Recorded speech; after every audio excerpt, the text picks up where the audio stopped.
Les organes sont certes composés de populations cellulaires différentes et il va falloir savoir les mélanger, mais aujourd'hui, avec les cellules souches en particulier d'origine embryonnaire, on a, au moins en théorie, accès à n'importe laquelle des populations cellulaires de notre organisme. C'est quelque chose qui est tout nouveau, parce que jusqu'à l'apparition de ces cellules il y a une dizaine d'années, finalement on n'avait accès qu'aux cellules qu'on arrivait à prélever chez un donneur. Et d'abord les populations cellulaires étaient très peu nombreuses, celles qu'on arrivait à prélever. D'autre part, c'était très difficile de les faire vivre dans un laboratoire pour essayer de les multiplier, d'en avoir les quantités qu'il fallait, de les orienter vers les destins qu'il fallait. Maintenant, avec les cellules souches embryonnaires et les cellules pluripotentes en général, on a, en théorie du moins, la possibilité, si on trouve les bonnes recettes de cuisine, celles que la nature utilise pour construire un individu aussi beau que nous, si on retrouve ces recettes, on est capable d'avoir en laboratoire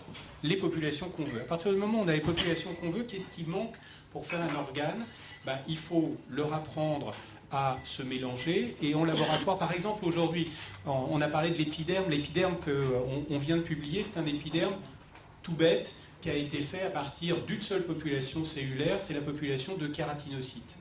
Mais dans un épiderme, il y a autre chose normalement que des kératinocytes. Et maintenant, dans mon laboratoire, on arrive à faire un épiderme mélanisé, c'est-à-dire un épiderme dans lequel il n'y a pas simplement les kératinocytes, mais aussi les mélanocytes, c'est-à-dire ces cellules qui donnent la couleur à la peau et qui fabriquent la mélanine qui vont nous permettre de répondre au soleil autrement qu'en brûlant.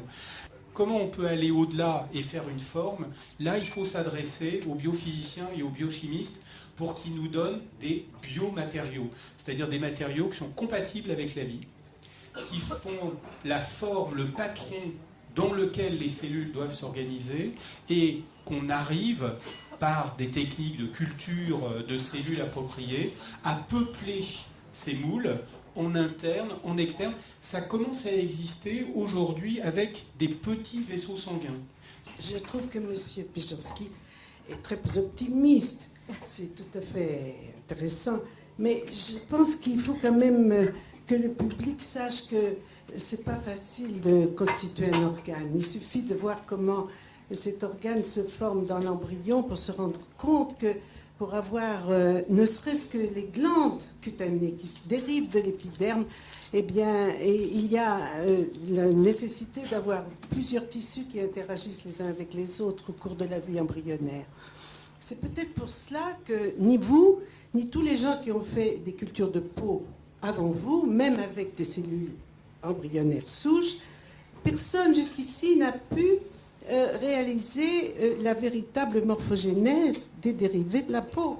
En particulier, on a l'épiderme, ce qui est déjà admirable, tout à fait admirable. Hein, Nicole, faut pas... Non, mais attendez, je suis tout à fait en admiration devant le papier qu'a publié monsieur, qui montrait qu'il y avait une belle différenciation épidermique.